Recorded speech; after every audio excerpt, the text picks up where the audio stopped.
धन धान्य माया रूप है क्यों कठिन छावर कीजिए।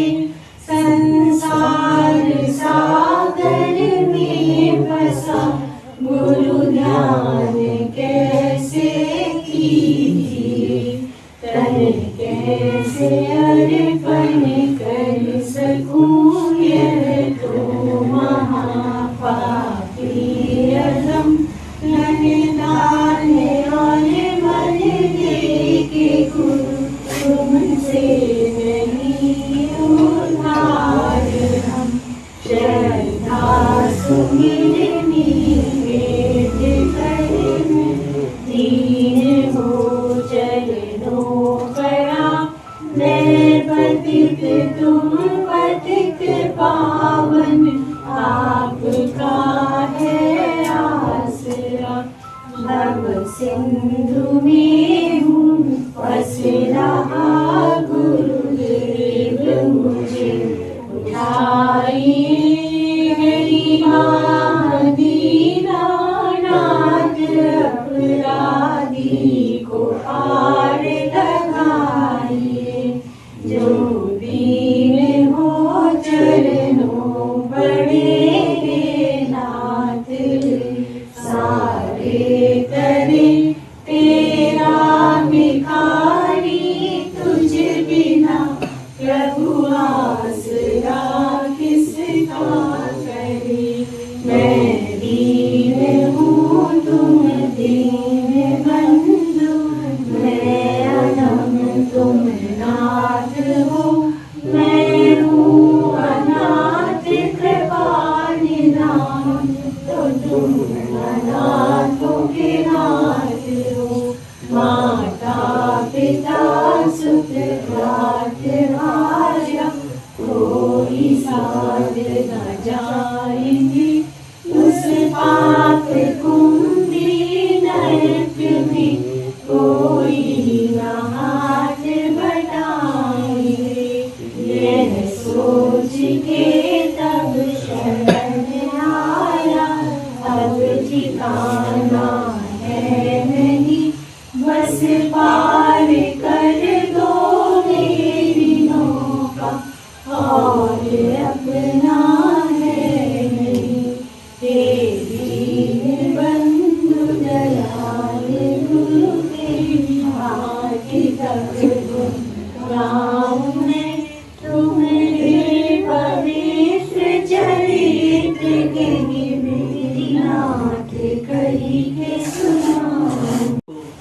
कि आज का दिन पहला सेशन जो है वो हमारे पापा और हमारी मम्मी उन लोग को समर्पित है। तो आज हम लोग केवल इस समय उन्हीं की बात करेंगे, उन्हीं की चर्चा करेंगे, उनके अनुभव की बात करेंगे।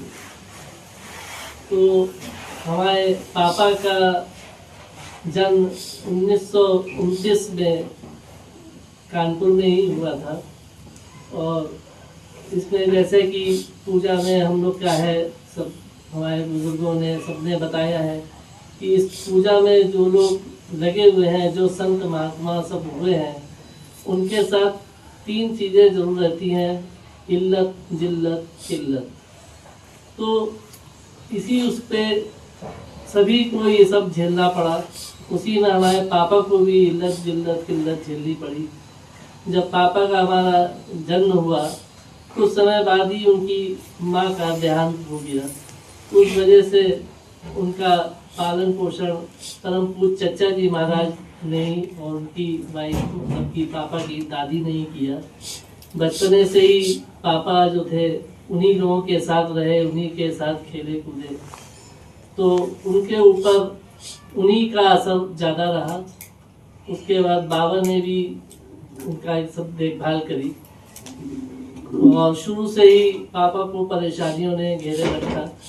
कुछ ना कुछ चलता रहा। बड़े हुए, नौकरी लगी तो उसमें भी दिक्कतें आई। तो कहीं उनको शारीरिक दिक्कतें हुई, कहीं पैसे की दिक्कतें हुई, कहीं किसी से बेइज्जती भी मिली। तो इस तरीके से सब चीज़ झेलते हुए वो इस सत्संग में लगे रहे। कुछ समय कानपुर से बाहर भी रहे, कुछ समय यहाँ कानपुर में भी रहे बाबा के साथ, लेकिन उन्होंने कभी इस अध्यात्म की लाइन को नहीं छोड़ा।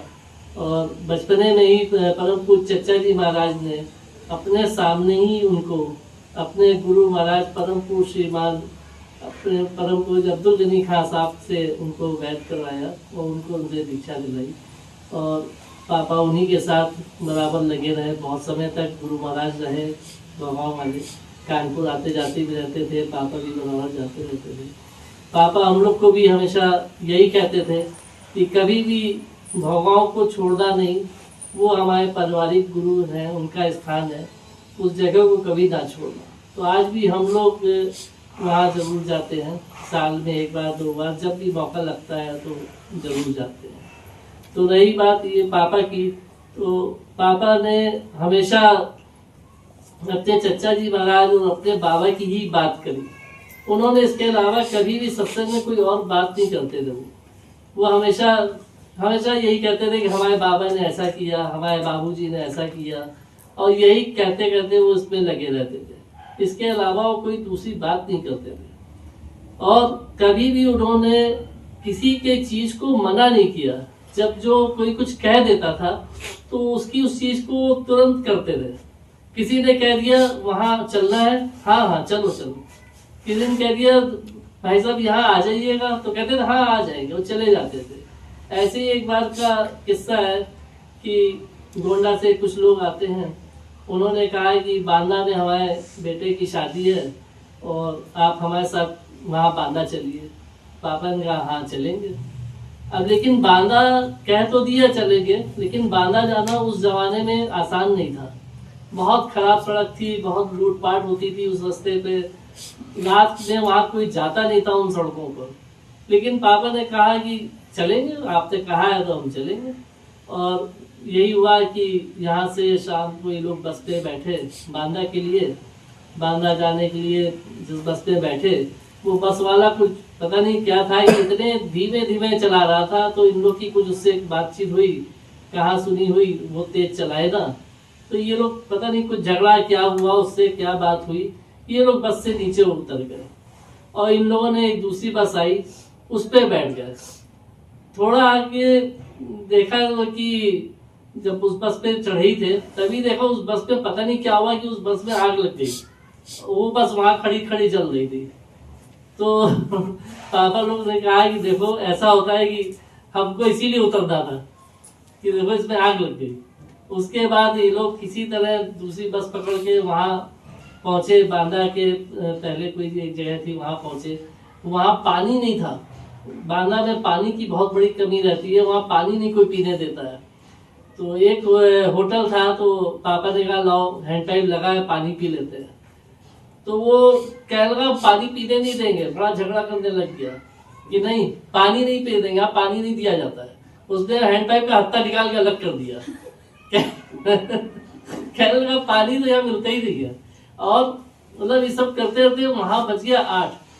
अब बस बदलने के चक्कर में क्या हुआ कि जो गांव से बांदा शहर में पापा को लेने आया था वो सोचा अब ये नहीं आएंगे और वो लौट गया। अब पापा और जिनके साथ पापा गए थे दोनों लोग वहां खड़े बांदा में कि अब हम गांव में जाएं कैसे, वहां तो बड़ी लूटपाट हो जाती है, सब होता है, अंधेरे में कैसे जाएं। लेकिन फिर भी पापा ने उनसे कहा मास्टर साहब से कि चलिए चलते हैं, देखा जाएगा। और ये लोग उस गांव के रास्ते पे पैदल ही चल दिए। और पापा बताते थे कि इतना घनघोर अंधेरा कि कुछ दिखता नहीं था। क्या थे बता रहे थे कि हम लोग चले जा रहे थे, एकदम से कहीं से कुछ घुंघरूओं की जैसी आवाज है कि बैलगाड़ी जैसे आ रही हो कहीं से। तो लोग सोचा कुछ होगा, थोड़ा आगे गए तो देखा एक बैलगाड़ी दिख गई आ रही है। तो उन्होंने पूछा बैलगाड़ी वाले ने कि भाई साहब आप लोग इतनी रात में यहाँ कहाँ जा रहे हैं। तो पापा साहब जो थे उन्होंने बताया मास्टर साहब से, उन्होंने बोला कि फलाने गांव में एक शादी है, हमारे परिवार के हैं, उनके बेटे की शादी है, वहीं हम जा रहे हैं और हम लेट हो गए बस से आने में, तो जो लेने आए थे वो तो चले गए। तो उन्होंने कहा अरे अब परेशान क्यों हो रहे हैं, हम भी उसी गाँव में जा रहे हैं, आइए इसी बैठ जाइए। तो देखिए ऐसे होता है कि जब आपने मन बनाया, इच्छा बनाई जाने की, तो देखिए बैलगाड़ी उन्हीं दरवाजे तक उनको छोड़ के आई और कितनी आसानी से वो लोग वहां पहुंच गए, इन लोगों को पता भी नहीं चला। तो ऐसे ही होता है। तो पापा हमेशा यही था कि वो कभी देखिए किसी चीज की मना नहीं करते, चाहे जितनी तकलीफ हो, चाहे कुछ हो, वो हमेशा वो चल देते थे। ऐसे ही इसी क्रम में एक बात था कि गोंडा में भंडारा होता है जून में, तो उन लोगों ने पापा को बुलाया। पापा जाते थे हमेशा, बरसात के दिन में होता है, जून जुलाई में पानी बरसता रहता है। तो गोंडा तक तो पापा आराम से चले गए बस से। गोंडा के गांव में भंडारा होता है, तो गांव से साइकिल पे लड़का लेने आया।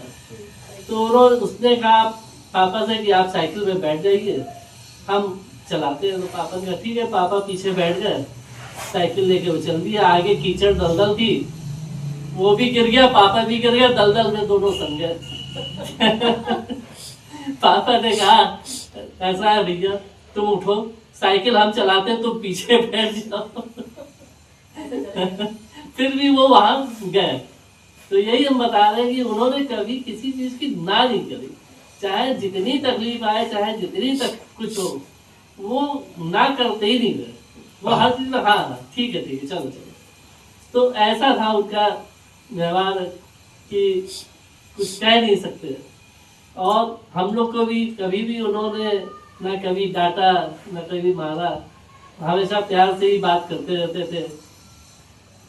तो आज भी उनकी यादें हम लोग साथ ताजी बनी हुई है वैसे ही।